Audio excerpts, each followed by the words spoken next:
Hello, you're welcome to class. I hope you understood the different shooting modes, and I hope you are ready to start shooting in manual mode. In this class, we want to look at the exposure triangle. The exposure triangle is actually an image, a triangular image that helps us understand how we can manipulate the shutter speed, the aperture, and the ISO to create correctly exposed images, and how these different factors or these different settings affect the type of images we create. The exposure triangle has the aperture, shows us the relationship between the aperture, the shutter speed, and the ISO, and how it affects the kind of image you create. So with smaller aperture opening, you have a larger depth of field. For instance, if you are taking a landscape image, you are creating an image and you want people to see as far as possible, then it is advisable that you use a smaller aperture opening. It's advisable you use a smaller aperture opening, and this means that your aperture number is high. For instance, an aperture 11 is a smaller opening, but it allows a large depth of field. It allows people to see into your image sharp. The zone of acceptable sharpness is longer into the image than if the aperture was a smaller number like 2.8. Okay? So aperture determines your aperture. You can use your aperture to determine the depth of field of your image. So right now, I want us to test how aperture affects the depth of field. Okay? Remember we said the smaller the aperture number, the smaller the depth of field, so the more blur your background will be. But the larger your aperture number, the larger the depth of field. So people are going to be able to see the background, right? That's what I want to practice now. So we're not going to change our position. I'm going to stay here. She's going to stay there, and I'm going to take different pictures. Okay? So right now, I want to start with achieving a large depth of field. So I'm going to set my aperture at 10. Let's start from 10. So you see the opening is going to be very small. I'm allowing less light in. Aperture 10.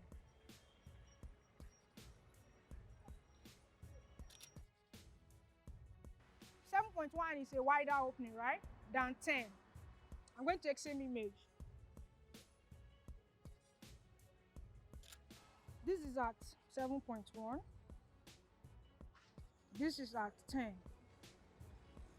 Are you seeing any difference in the blurriness?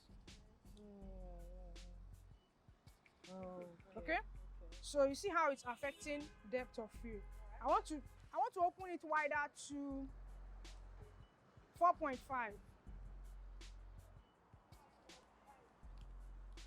4.5 is a wider opening than 7.1.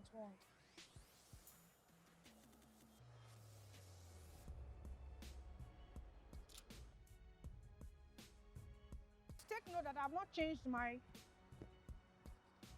changed the distance between me and my subject. I've not changed the focal length. I'm still shooting at the same focal length, 70 mm. So now I'm going to increase my aperture to 2.8. 2.8. For this lens, 2.8 is the widest that the aperture can open. 2.8.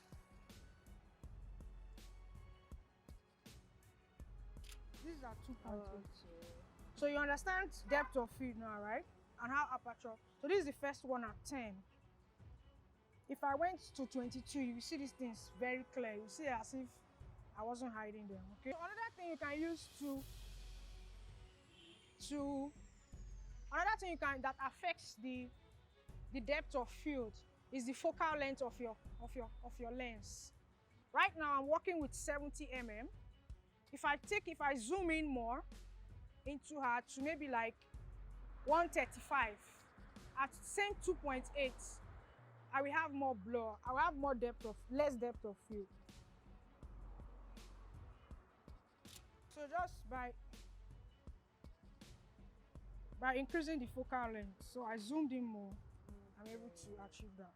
Okay, see how how aperture, remember the triangle, exposure triangle, and how aperture is affecting depth of field. Okay, so the bigger the aperture number, the larger the depth of field. People can see as far as possible. The smaller the aperture number, the smaller the depth of field. So it's more blur. So let's look at shutter speed and how it affects the image. Shutter speed affects motion in an image.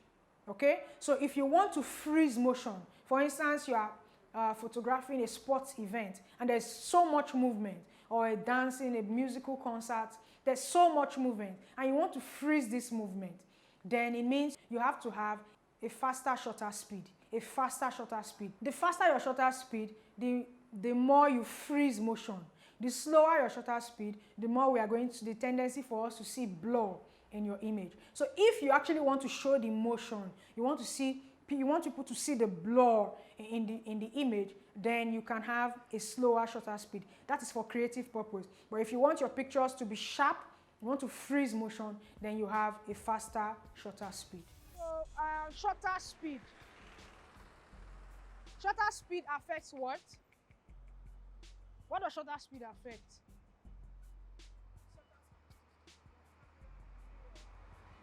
No, but what's the effect on the image?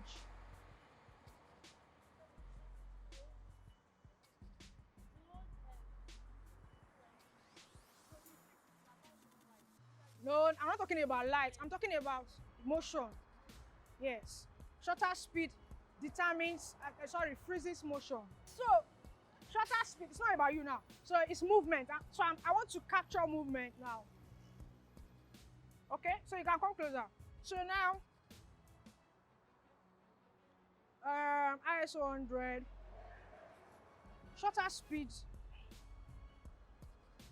I want to reduce shutter speed to, let me put it at 10 and try to take a picture to capture movement. So I'll look for a car. It should be hard. At 10. Shutter speed 10. Was I able to freeze the motion? So now I'm going to take a picture at shutter speed 50. So see this guy is coming. Shutter speed 50.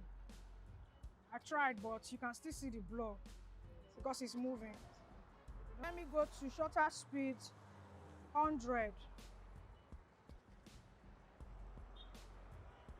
Okay, so I'm able to freeze, but it's still, you can still see some shape, some blur. Okay, you can still see the movement of the car. It's not, I've not frozen it because the car is moving. If you look at these two pictures, you see this man and see this car. The man seems frozen, yes, but the car is still moving because the speed at which the car is moving is faster than the speed at which the man is walking. So at 100, I was able to freeze the man's motion because he was walking slower, but the car was moving faster than the man.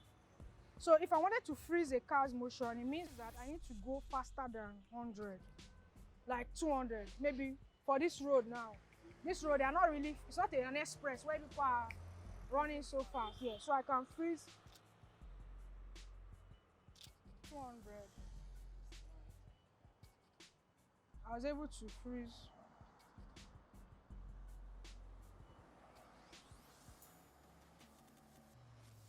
But for me, it's still not perfect. Okay, so I can go up to 500 or 400.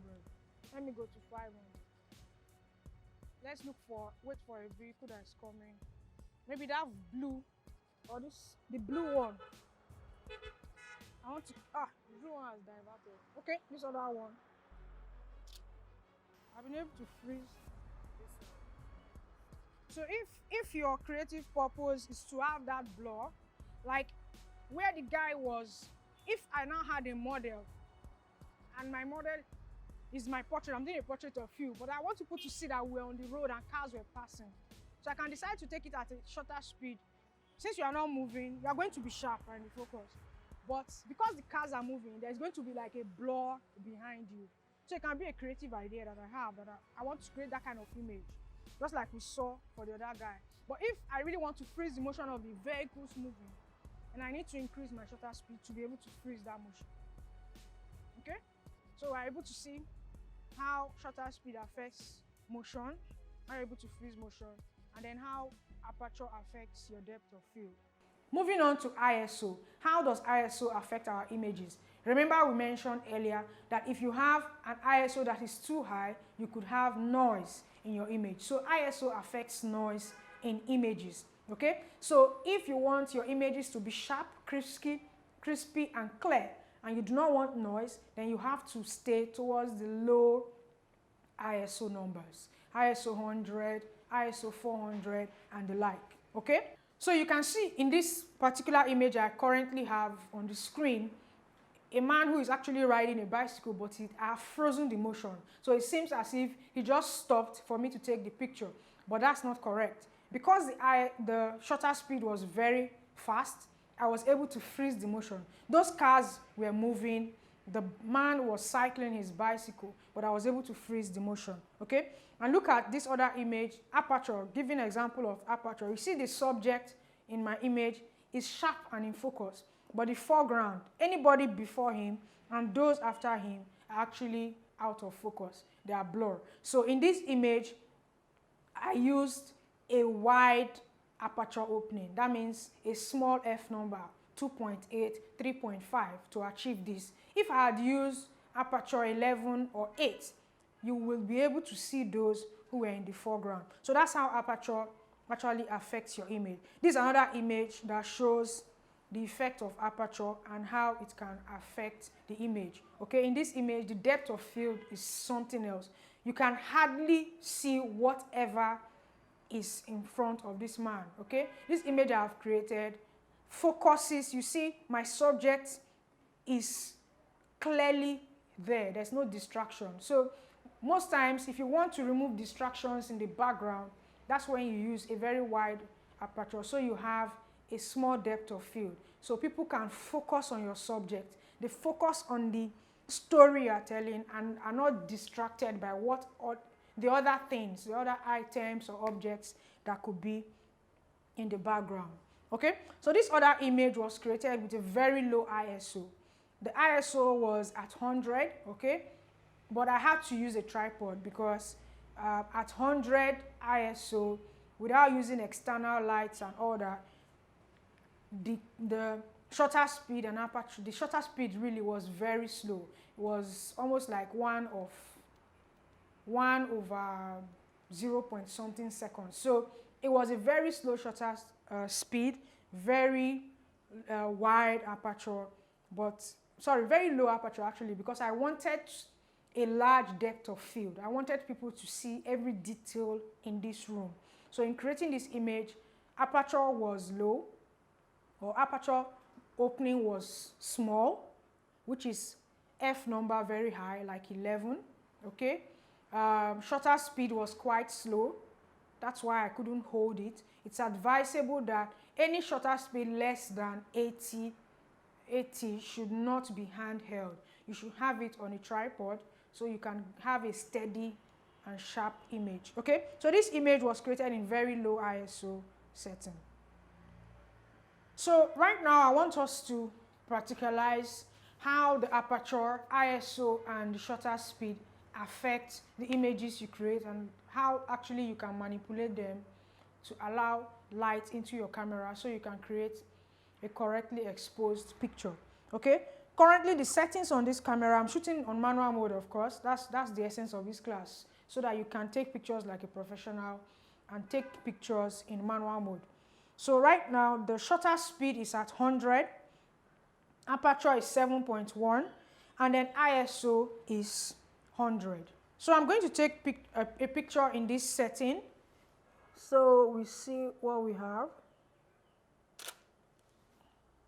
Okay, so you can see this image is dark. You can hardly see anything.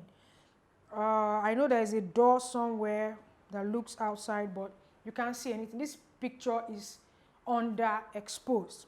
So starting with, I'll start making changes with the aperture.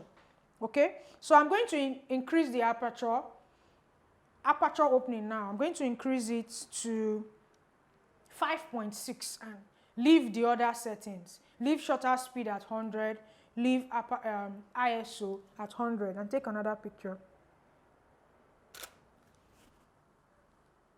Not much of a difference, but you can see that there's actually more light. I can now see the floor. But just for you to know, so I'm increasing it now to 3.5. Aperture is now 3.5. The other settings are the same. ISO 100, shutter speed 100. Let me take a picture. Okay, so there's now more light, but it's not a correctly exposed picture. It's still underexposed. So earlier we talked about lenses, although I said this is not a class for lenses. This particular lens cannot open wider than 3.5. So I can't go further with aperture. But I still have a dark image, an image that is not correctly exposed. So let me touch on the shutter speed, okay? To get a correctly exposed image, it's already at 100, and I mentioned earlier that it's advisable you don't use shutter speed anything less than 100 or 80. But just for this practical purpose, so that you see how it allows light in and how you can manipulate both your shutter speed and your aperture to create a correctly exposed picture.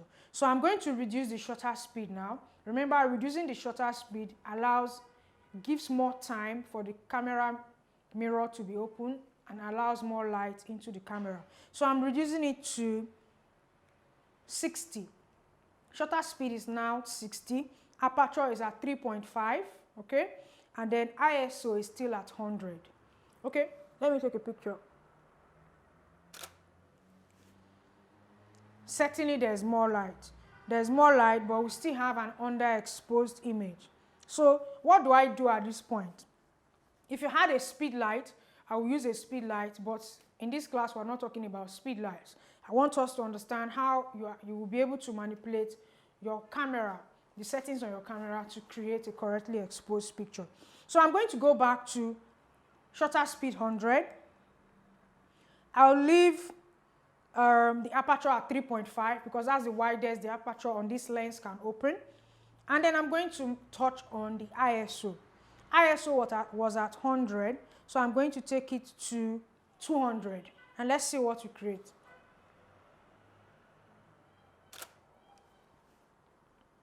More light, but we're not there yet, okay? So I'm going back to increase my ISO to 400. Remember, ISO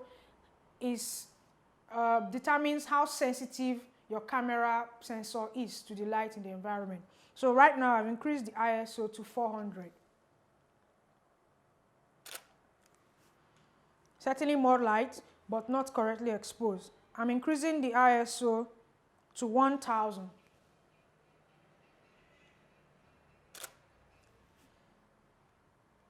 Now we have a correctly exposed picture based on the exposure meter. Okay, so when you are looking into your viewfinder, through your viewfinder, when you have pressed the shutter button, you are able to see a meter, like a meter rule that allows you know if your image is going to be underexposed, overexposed, or correctly exposed. When the meter is at the middle or at 0, then you know you are creating a correctly exposed picture. Sometimes you can bracket. Bracket means you create an image that has, like, on two extremes, either a +1, overexposed +1, or underexposed -1. But that's for an advanced class, okay? So in this class, we just want to create a correctly exposed picture. I want to increase the ISO now again to 1600.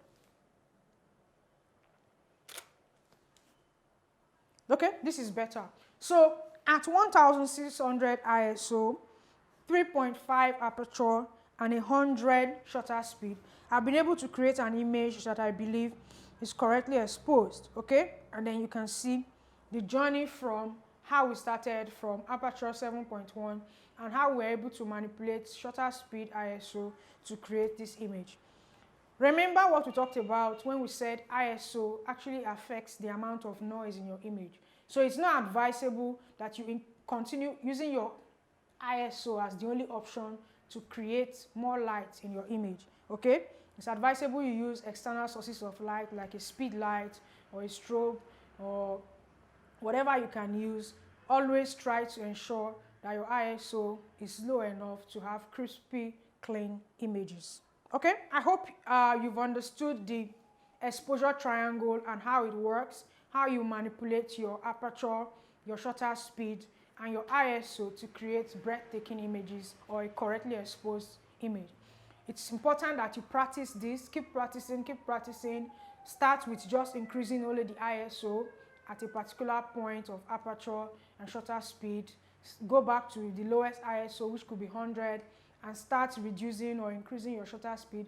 Go outdoors, create pictures that enable you freeze motion or create depth of field, whatever you want to create as you practice these different steps that I have shown in this lesson.